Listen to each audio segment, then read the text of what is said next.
না। খাজা গরিবে নওয়াজ মাইনুদ্দিন চিশতি তিনি বলেছেন হিন্দুস্তানের মধ্যে আরে ইমামে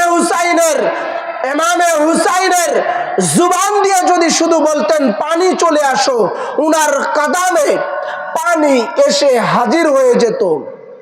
শুধু তাই নয়, আমি খাজা বাবা যদি হিন্দুস্তানে যারা বলে ইমাম হুসাইনের আওলাদ পানির জন্য শাহাদাত বরণ করেছেন, পানি বিনা শহীদ হয়েছেন, এটা ভুল কথা। শোনো, ইমাম হুসাইন নয়, আমি ইমাম হুসাইনের আওলাদ।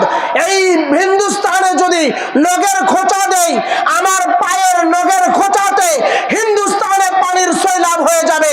ইমামে হুসাইন সেই জায়গায় কারবালাতে যদি বলতেন পানি চলে আসো, উনার কদমে দুনিয়ার সমস্ত পানি জমায়েত হয়ে যেত। পানিটা ছিল একটা বাহানা, যদি এই বাহানাতে এই ওসিলাতে মুক্তি দেওয়া যায়।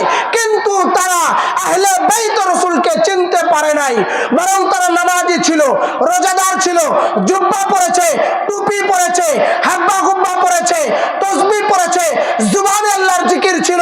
সমস্ত ইবাদত থাকার পরেও হুব্বে আলে মুহাম্মদ না থাকার কারণে, ইমাম হুসাইনের ভালোবাসা না থাকার কারণে, আহলে বাইতের মুহাব্বত না থাকার কারণে, নামাজ পড়ার পরেও, রোজা রাখার পরেও, হজ করার পরেও, ওই 30,000 দল ভারী থাকার পরেও তারা জাহান্নামে চলে যাচ্ছে শুধুমাত্র ইমামে হুসাইনের মুহাব্বত না থাকার কারণে।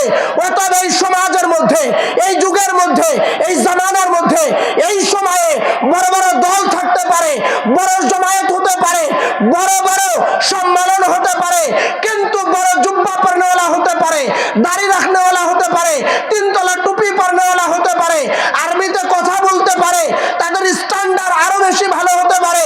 কিন্তু যদি ইমাম হুসাইন, ইমাম আলী আসগর, ইমাম আলী আকবর, ইমাম আবুল কাসেম, আনু মুহাম্মদ, আহলে বাইত, মাওলা আলী, মা ফাতিমা, পাক পাঞ্জাতুল পাক,